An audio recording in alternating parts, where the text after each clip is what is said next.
I'm Jeff Provost. I'm the managing director at the Legacy Theater, and I'm here to introduce Ernest Thompson. And just to give you a little bit of an idea of who Ernest Thompson is, in case you don't know who Ernest is, he's an actor, a director, playwright, screenwriter, novelist, and songwriter.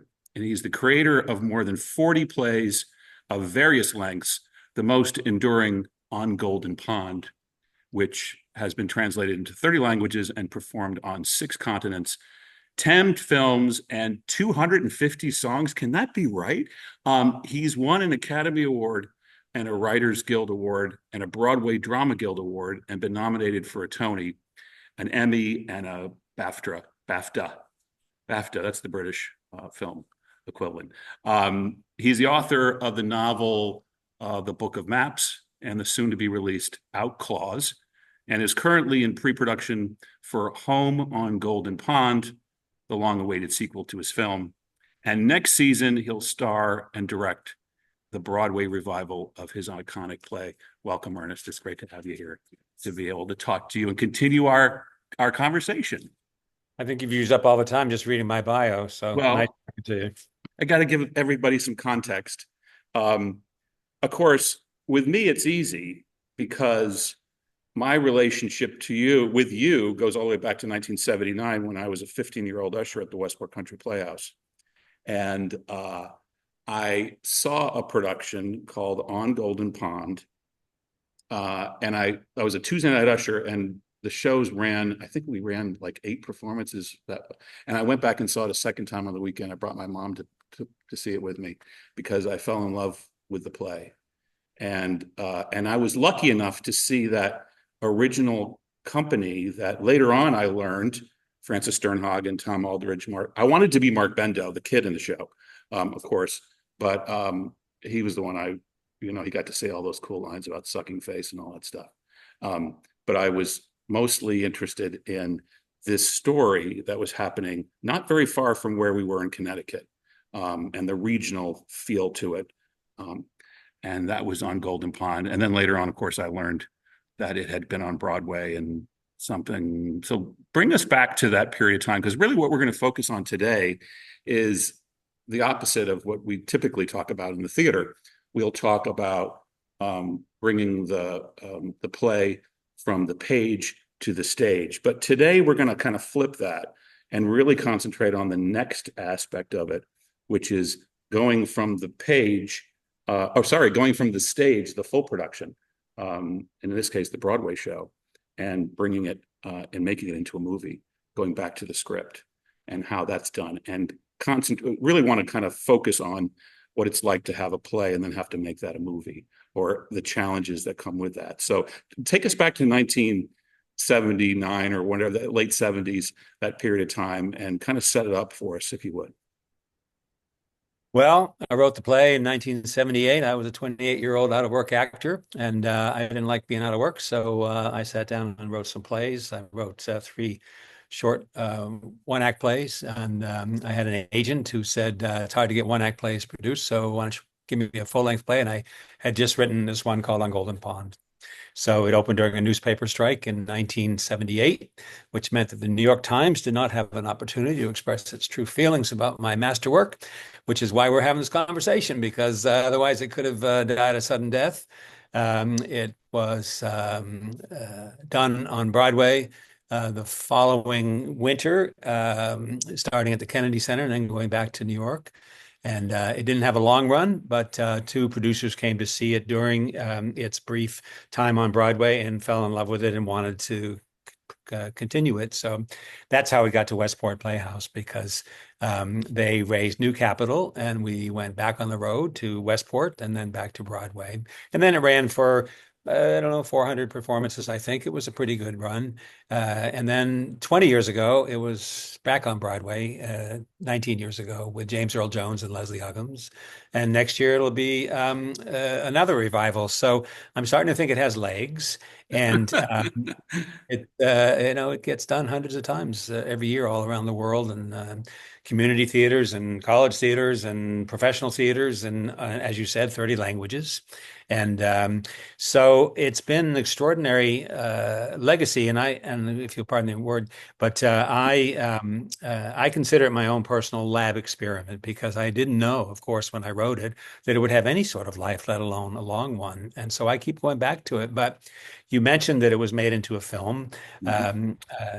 I also wrote it as a musical, and I did a live television version of it with Julie Andrews and Christopher Plummer.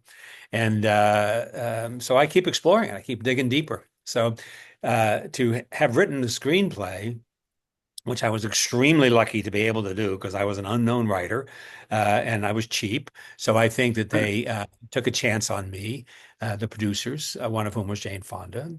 But Jane and Kate Hepburn and Henry Fonda had all come from the theater. So they had respect for the written word, which is not always the case in Hollywood.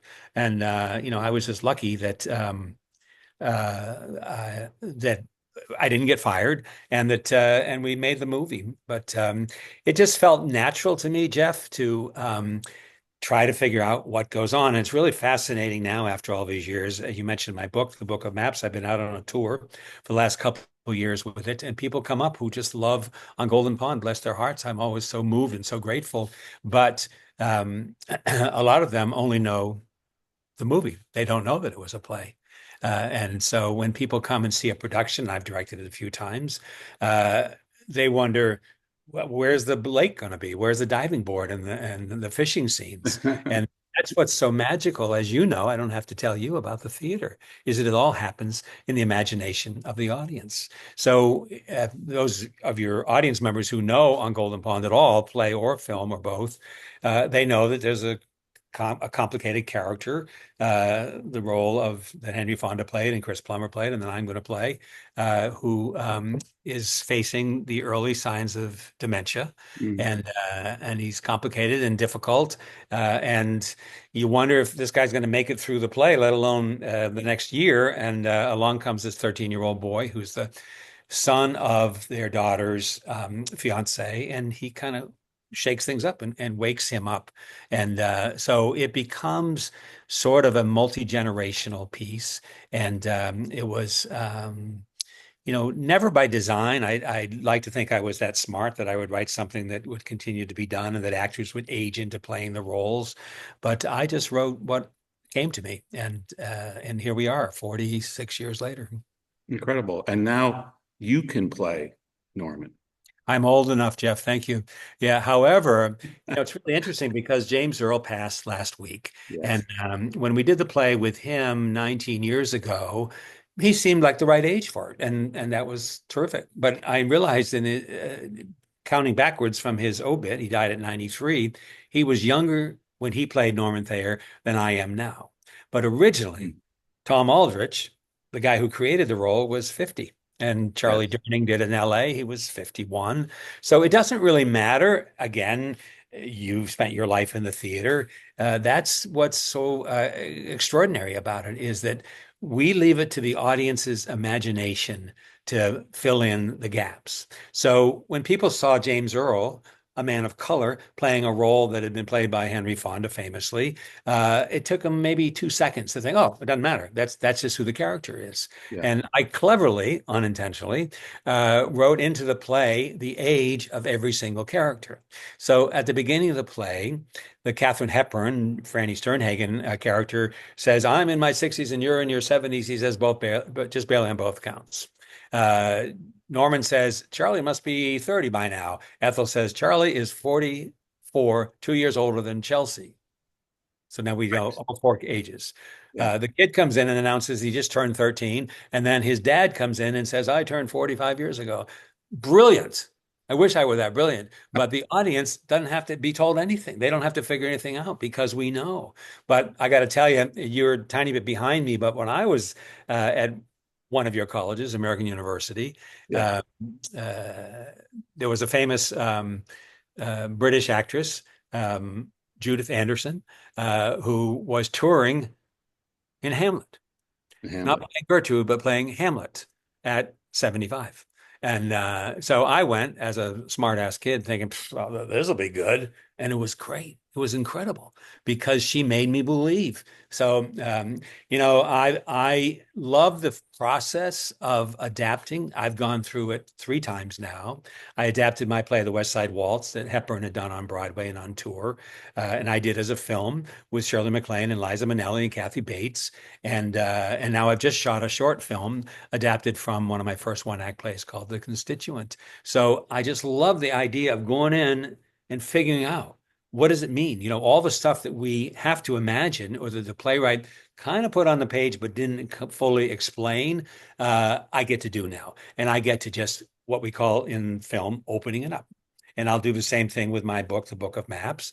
And that time, I've begun having conversations about, can we do it as a streamer? Can we have 6 movies or 8 movies? Because it covers a lot of territory, both geographically and emotionally. This term that you just used, opening it up, that's a film term. So I'm putting two and two together here. If you're working on a play and you're on a contained set, like you are with on Golden Pond, one set, every time they go and have these other scenes that you don't see, they're in your imagination, as you were saying earlier, outside the 3 walls of the set. Right. So that this opening up concept is really at the center of what it takes to make a screenplay, isn't it? What was that experience like? Let's talk about on Golden Pond. I also want to get to West Side Waltz because there's a piece I want to read for folks who are participating in this. But what is that process like? And when the first time you heard "open it up," what did that mean, and what does it mean today? Maybe it's the same. Well, it didn't mean anything to me because I was the new guy on the block. And I remember going into the office of the producer, Bruce Gilbert, who was Jane Fonda's partner, and saying, "Do you have any scripts?" And she said, he said, "I have a lot of scripts. I'm a producer." And I said, "Could I borrow a couple?" And I think he thought I was nuts, but I didn't even know how to write a screenplay. I didn't know how to write fade in an exterior house. So I needed a tutorial. So he gave me China Syndrome and Julia and Coming Home. And I took them up to my place in the mountains in California. And I just cribbed and I figured it out. But it's not hard. And I think if you took a room full of theater students, playwrights, Mm-hmm. and I teach as well, and I could put them to this challenge. Where would you go? Well, it's pretty easy. You're on a lake, but you don't see the lake in the play. So you widen the screen, you show the lake. And then what happens in the thing? Well, they talk about going fishing. Okay, we're going to show a boat. We're going to go out there. The girl comes in, the young daughter, 42, and says, it was embarrassing when I could never do a backflip. Backflip. Oh, that's going to be a great metaphor in the piece. The guy's beginning to come to terms with his mortality. Well, how do you illustrate that? And so I just started throwing pieces together, and that's what I continue to do. And actually, I love it. And I love going backwards too. And that's how you sort of introduce this conversation is you go from the idea to the page to the stage, from the stage to the film. But in some cases, as you see on Broadway all the time now, musicals become plays. And or Monty Python's Spamalot. It all falls into the realm of imagining. And so, I think a lot of times we think audiences aren't smart enough to be able to figure stuff out on their own. So we feel we need to explain, which I think is the kiss of death for any play, novel, screenplay. But it's happening right now, Jeff, in an extraordinary way with this thing called Baby Reindeer. I don't know if you've watched it, but I haven't, but I just heard about it recently. yeah, and it's really, really uplifting, I think. And as you know, I have this new play called Archie Parrish's Parting Words, and I want to do it at your theater because I want audiences to see how that starts.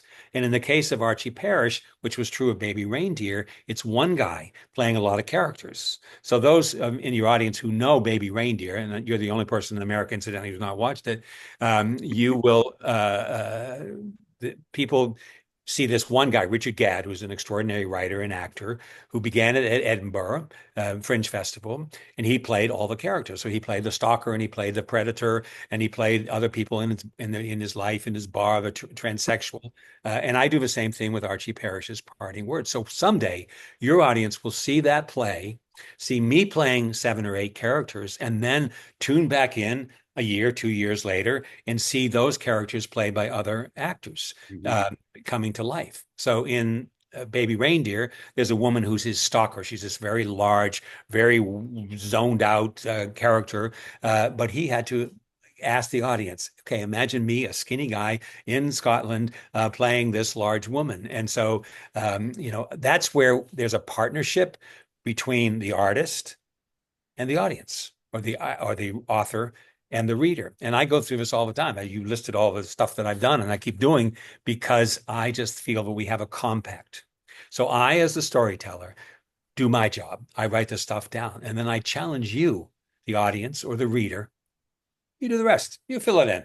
And so it's not foolproof. And even though On Golden Pond has been done probably about 10,000 times, that doesn't mean that everybody loved it or that everybody understood it or everybody related to it. But lots and lots of people have. And that's, I think, part of the game of it, but also it's part of the gratification because when I was at American University, where I know you spent some time, I had a professor named Nick Howie. I don't know if he was still there when you stumbled onto campus, but he said, if you succeed in moving one person in your audience, whether you're actor, writer, director, dancer, then you've succeeded. And so I take that as a as a comfort, but I also Yeah. I understand that equation, and so I never panic about whether something is going to succeed or not. I don't worry about the grosses or the box office. That's someone else's problem named you. I worry about did I do my job, and is the audience or the reader going to be able to respond accordingly?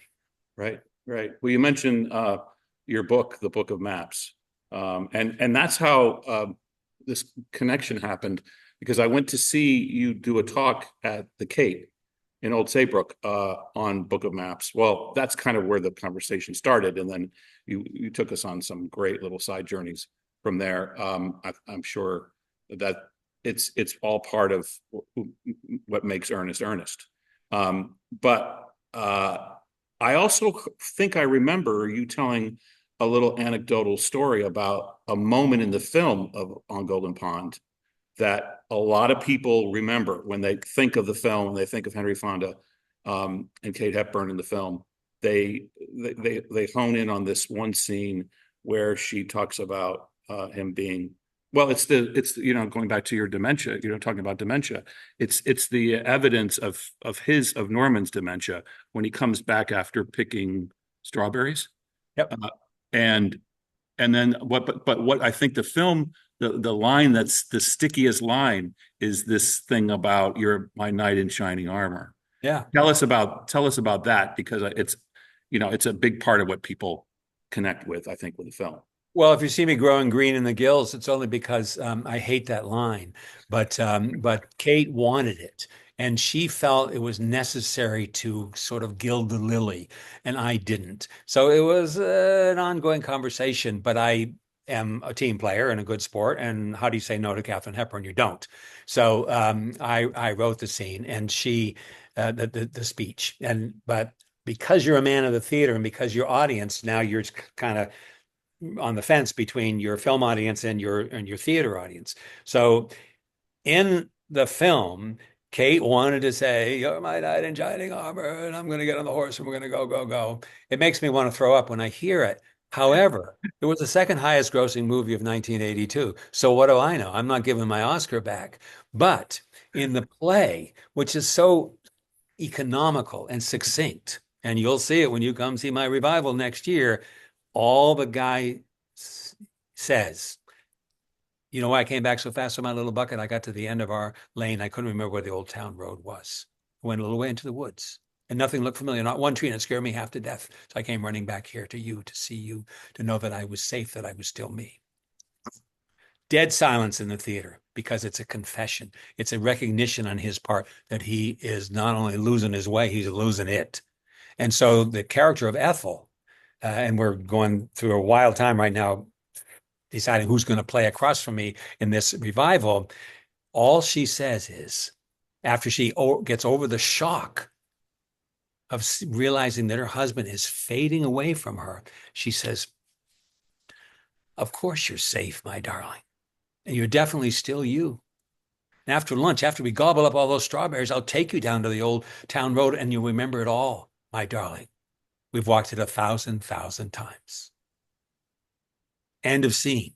And it is so much more powerful. Partly, you know why? Because the audience gets to fill it in. And I've had so many people come up to me on my book tour, so eager to share a testimonial or a confession of their own. Do you know what that story meant to me? And I've had people whose fathers or mothers or grandparents suffered from dementia. And so they got to put their spin on it. Not the Katharine Hepburn spin and not the Ernest Thompson spin. I just sort of put it out there as an invitation. And then you, as the audience member or the reader of the book of maps, you get to fill in the rest of it. Yeah. And the simplicity of it is the way it just hovers there. It draws you in even more. It's even more magnetic that way. I agree with you. So we've talked a little bit about On Golden Pond, but I do want to talk because you've done this a few times. You've taken one of your plays and you've turned it into a movie, movie script. I want to, so I have both here. I want to talk about West Side Waltz for a minute because you're talking about Kate Hepburn, and she wrote the foreword to the book version of your script. And so I just want to take a minute or two to share a piece of it. I'm not going to read the entire 3-page foreword, but I do want to read this little part of it because I think it's something. She says in the foreword to West Side Waltz, the play version, she says, Ernest Thompson is bringing the ordinary human back to life. He's making him or her fun to be with. This is what appeals to me so much in his writing. It is a warm delight to people to see themselves and their very real and simple problems brought to the fore with humor and with sensitivity. Again, simplicity, simple, and it just hovers there, and we have to deal with it in whatever way we can. There's another, so I'm skipping a whole section about what happens. What is this? This is a larger section of the foreword, but let me read this. I love this. On Golden Pond and the West Side Waltz, a group of average humans are gathered together with a warmth and humor and understanding that are sheer delight. I have to switch glasses because I'm reading now. The young, medium, old, very old, sick, well, living in perfect regulation American circumstances. You are taken along with them to observe what could be a period of time in any of our lives. He reveals them to us with an incredible sensitivity, a delicious humor, and a remarkable sense of words and rhythms. And then she questions it. She says, from whence cometh all this wisdom and delight?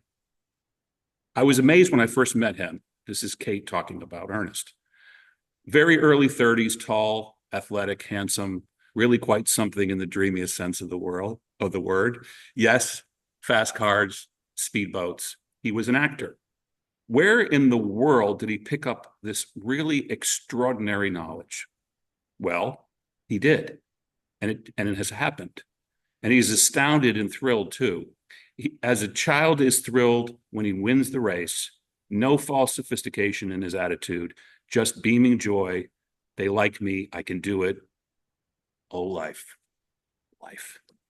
This is, I think I mean, I don't know if I could necessarily find a through line. I don't know all of your work well enough to do that. But this is a common thread certainly in your plays, and now that we're talking about turning those plays into screenplays and into films. It's getting back to a foundational element that is undressed. It's the opposite of dressed up. It's sort of raw and basic to what makes us human. And it touches a nerve in so many of us in a way that we don't always get that opportunity to feel when we go to the theater. The great pieces of theater remind us of what it's like to be human. And in this way, I think it's really it's something else. It's something special. So I want to talk about this play. Or I would like for you to talk about this play. Now you write a play. Kate Hepburn is in the play on Broadway with Dorothy Loudon and a terrific supporting cast. Tell us about that adventure, because how much time has gone by now between on Golden Pond and the West Side Waltz? Sorry, all I heard was young and handsome. So, yeah, and fast cars and speedboats. Yeah, Kate was a little miffed that I didn't send her flowers right away because she was very old school. But boy, you can believe I sent her lots of flowers after I read that introduction because I couldn't have written it more better myself. Um, that's a great question you're asking. Actually, I knew Kate Hepburn, and uh, we began talking about the West Side Waltz, which I had just written before on Golden Pond. And I had been awarded the George Seaton Grant for Playwrights. And George Seaton was the writer director of a lot of great movies, including A Miracle on 34th Street. So I cannot tell you how thrilled and honored I was to be given actual money to continue my career as a writer. On Golden Pond was at the time off Broadway, but I had no idea that it was going to stick. And so the whole time we were shooting on Golden Pond, in the evening, I would get together with Kate and we would read the West Side Waltz, and she would ask me questions. And I got to tell you, as a measure of her commitment as an actor, she spent probably 8 months learning to play the piano, not so that she could perform it, but she could finger all of the pieces that the character plays in the West Side Waltz. And I had such admiration for her for doing that. So we finished shooting on Golden Pond, and maybe a month later, we began rehearsals for the West Side Waltz. Wow. And she didn't want to just do it as a Broadway play because she was a woman of the theater. We toured for 2 years. We played every major city in the United States and Canada. And it was the most revelatory experience of my life because I so plugged into her enthusiasm for it. Um, Time passed, after the play. I had tried a couple of times to turn it into a film with Kate, and it just didn't work out. The timing was never right. And so, 20, almost 30 years ago now, I was approached again about doing it as a film for television, and I leapt at the opportunity. But by then, it was really too late for Kate to do it. So Shirley MacLaine played her role, and Liza Minnelli played the Dorothy Loudon role, and Kathy Bates played a role who was referred to off camera but not actually ever seen on stage. And there I was again. So as I turned the lake in On Golden Pond into a character unto itself, I turned New York City into a character in the West Side Waltz, and it was a pleasure. Now, flash forward another 30 years, Jeff. I was approached 2 years ago by um, uh, Will Geer's daughter, Ellen, who runs a theater in LA called Theatricum Botanicum, which Will Geer had started. Will And Geer from the Waldens. yeah, yeah. And who was blacklisted and had nothing to do in the early 50s because of the Joseph McCarthy nonsense. And so he bought property up in Topanga Canyon and built a theater. And it had a mud floor at first. And he would get pals of his to like Pete Seeger to come and perform, and to 10 people. And eventually he grew it into this amazing space. And so Ellen reached out to me 2 years ago and asked if she could do the West Side Waltz. And I love anybody who asks me that question. I'm so used to On Golden Pond being getting performed, but not always with the West Side Waltz. It's a challenge. People have to learn how to at least fake playing the piano. The Dorothy Loudon Liza part has to be able to fake playing the violin and stuff like that. So uh, Ellen wanted to do it with her sister, who's a wonderful actress, and her daughter. And how could I say no? So, and Ellen is a terrific actress. And so I rewrote the play and I went back in, and it was really interesting to go back 30 years later and look at stuff. And the one downside to working with Kate was that there was no time to experiment or fix stuff. She was very set, and so she learned the part, and that was the part that she was going to play. But I didn't get to go exploring, as I have for the last 45 years with On Golden Pond. And but with Ellen Geer and her sister and daughter, I could. And so the play really changed. And you might like the exercise, Jeff, if I haven't sent it to you, to read what the West Side Waltz is now, how much it's changed. And I'm hoping that new theaters and new audiences will discover it because it has a lot to say with what's happened in our country in the years since. And to put it into perspective, the pandemic. The pandemic was all about isolation, being alone, and having to make your decisions about whom you had any sort of interaction with. And that's really what the West Side Waltz is. I didn't know it when I wrote it in 1979 that that was going to turn out to be so prescient, but it did. When you were at the tail end of the Broadway run of West Side Waltz, did Kate was it her intention to make the film then? Or, No, or was it, go ahead. she didn't really think in terms of film, I don't think. She just loved the role.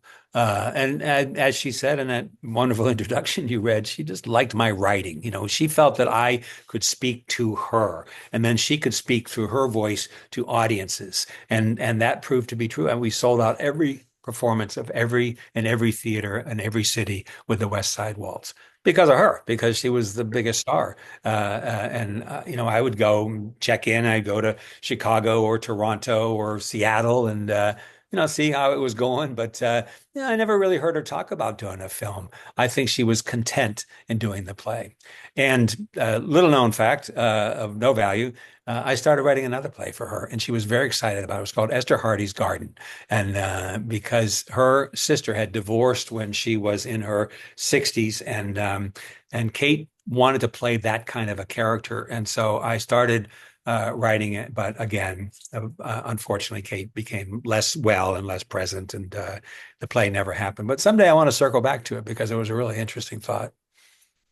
This, you know, the family component is such a huge part of both these pieces, especially with On Golden Pond.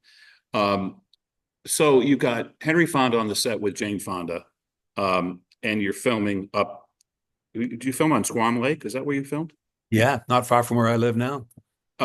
So you've got them up there, and I mean, powerhouse, especially, I mean, Jane, at this time, she was, you know, there wasn't anything she wasn't doing, including VHS exercise videos that were selling like hotcakes. Um, But I need to correct you. That didn't happen until after On Golden Pond. And if you look at her body in On Golden Pond, her actual bikini body, she trained for a long time to be in that kind of ab shape. And I sometimes wonder, was it all a setup to do the Jane Fonda workout? Because that summer, she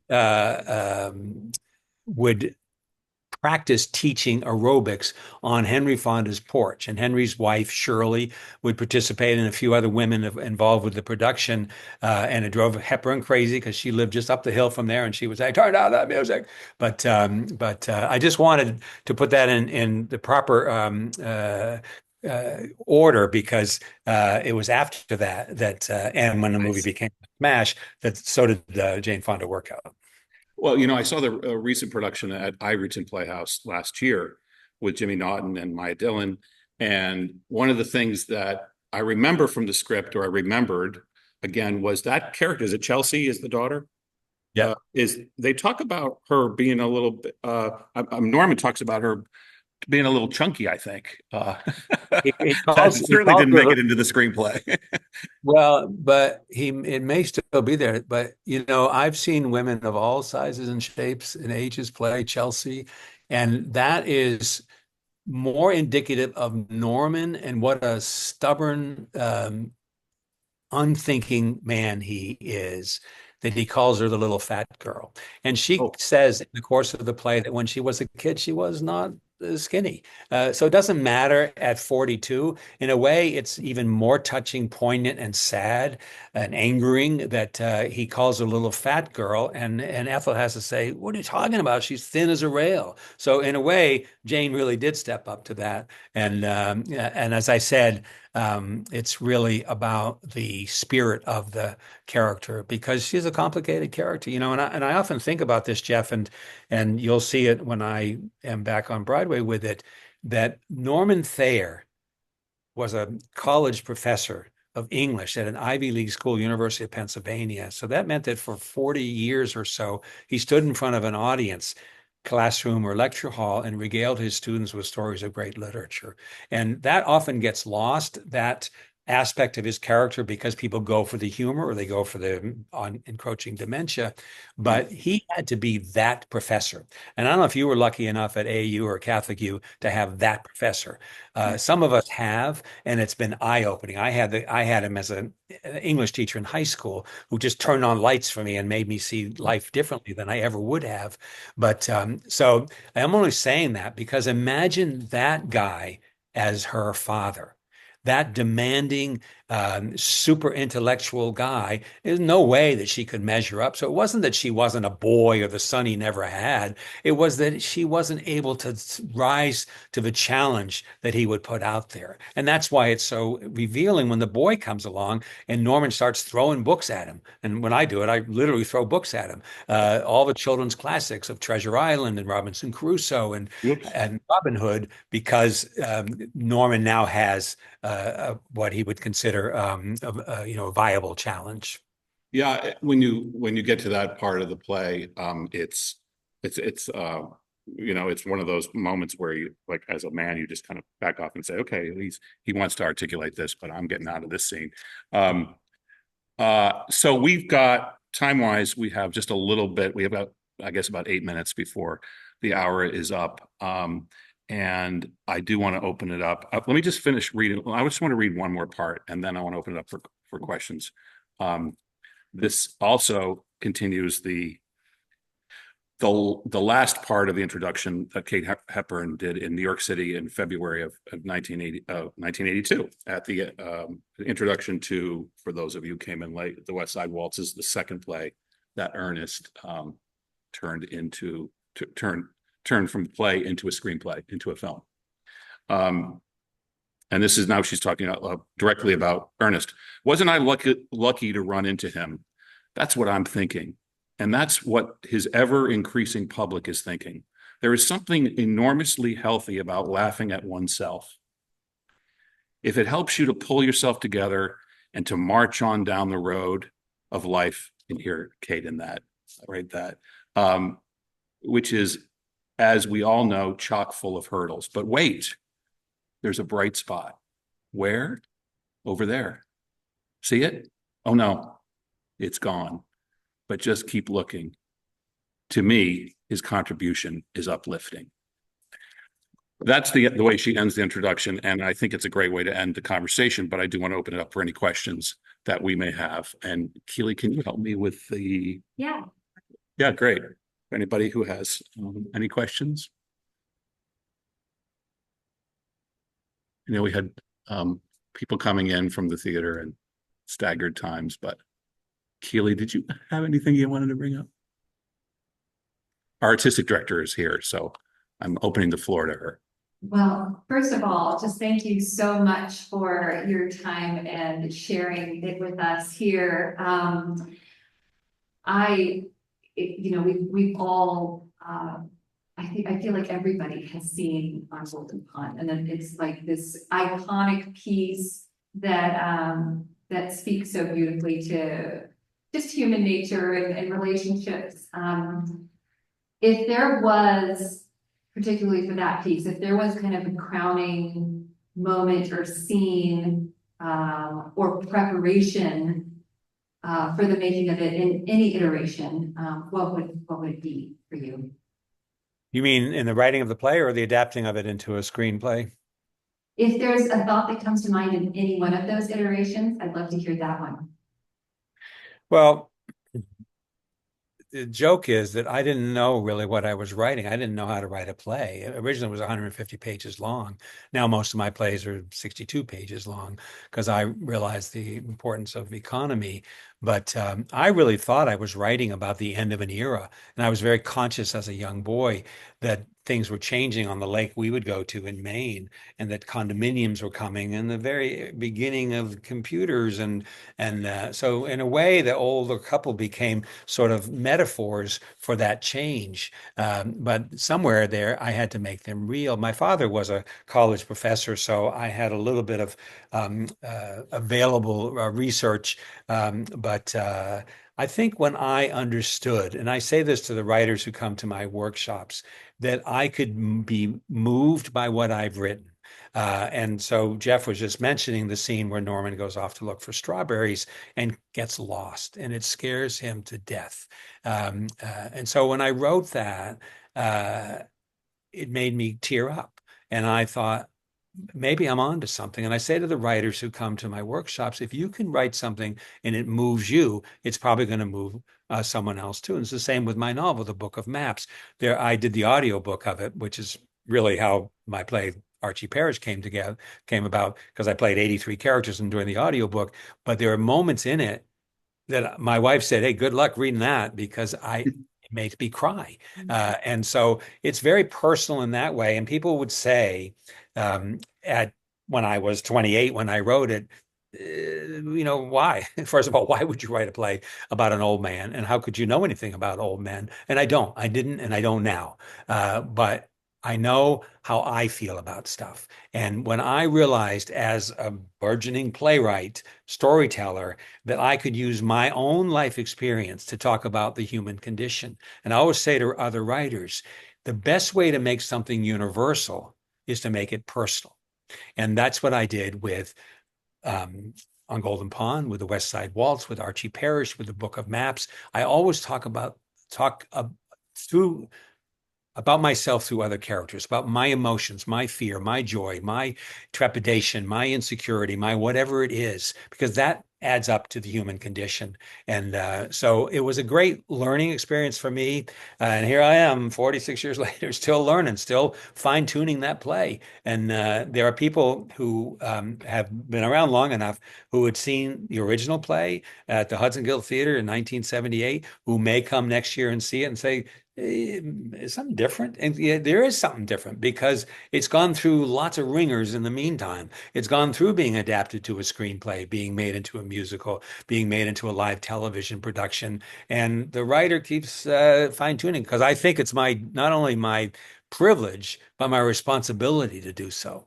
And it's the oh, Ernest is still alive thing, because I drive Dramatists Play Service, which is the publishing licensing company now called Broadway Licensing.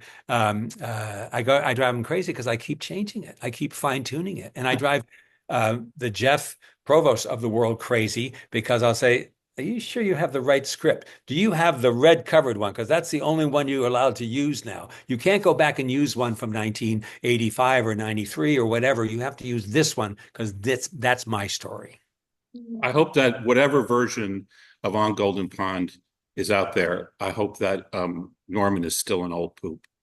Norman is always going to be an old poop, and I've closed productions when theaters fail to uh, honor that sort of legality of, oh, you're supposed to say it the way the guy wrote it. Yeah, right. Yeah, don't bring him, don't scrub him up too much, because we love him just the way he is. He represents so much of a connection that we have with a certain generation of our families. It's true. And, but that didn't end in 1978, because, my wife says, I think I know now why you wrote Norman Thayer, because maybe I'm starting to become more like him. But a lot of it is just generational. And it's interesting to me that sometimes people will do the play as a period piece, as if it was 1977 or 1978. I do it as contemporary, because those conditions never change. And that's why it's in 30 languages on 6 continents, because it is universal. And and people will say now, well, wait a minute, people don't have dial phones. Well, actually, I do still have a dial phone. Well, you can't dial 0 and get the operator. Actually, you can dial 0 and get the operator. She may take a while, or he to answer, but that's not even the point. The point is that relationship husband, wife, father, daughter, grandfather, grandson never changes. It doesn't matter what the culture is. It doesn't matter what the year is. It is always going to be. And I think that's why the play has persisted for almost 5 decades now, and why I think it will continue to. Yeah, I think so too. Thank you so much for your time today, this Monday afternoon. And my pleasure. And, Hanging with you folks. It's great. And we will be sharing this with our audience, with the Blackstone Library audience, as well as a recorded conversation. But again, thank you. And we'll see you again soon. Norman, are you back already? You barely left. Oh, moved fast. Ran all the way, picked that stop, and ran all the way back. Let me see what you got. I'll just dump in with yours. No. Not a single berry. What's the matter with you? Must have eaten them all. Retired people sought for hand-bill delivery. Some walking involved. I should call. I can walk. Is that why you came rushing back here to read those goddamned ads?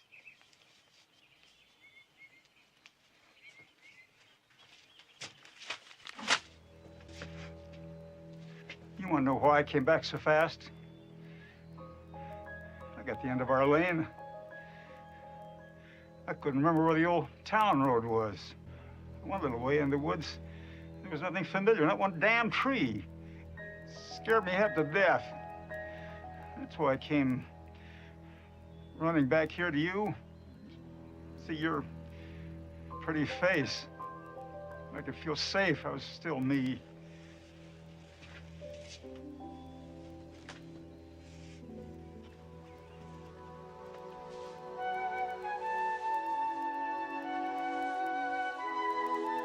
You're safe, you old poop.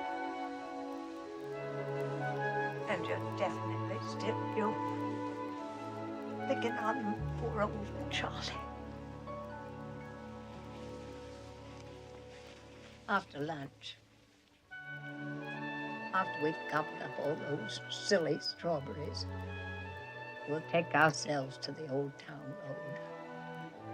We've been there 1,000 times, darling. 1,000. And you'll remember it all. Listen to me, mister. You're my knight in shining armor. Don't you forget it.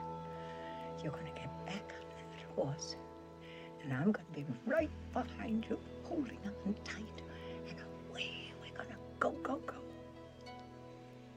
I don't like horses.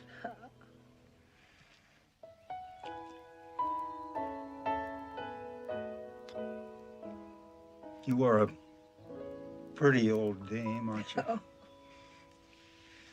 What are you doing with a daddy or some bitch like me?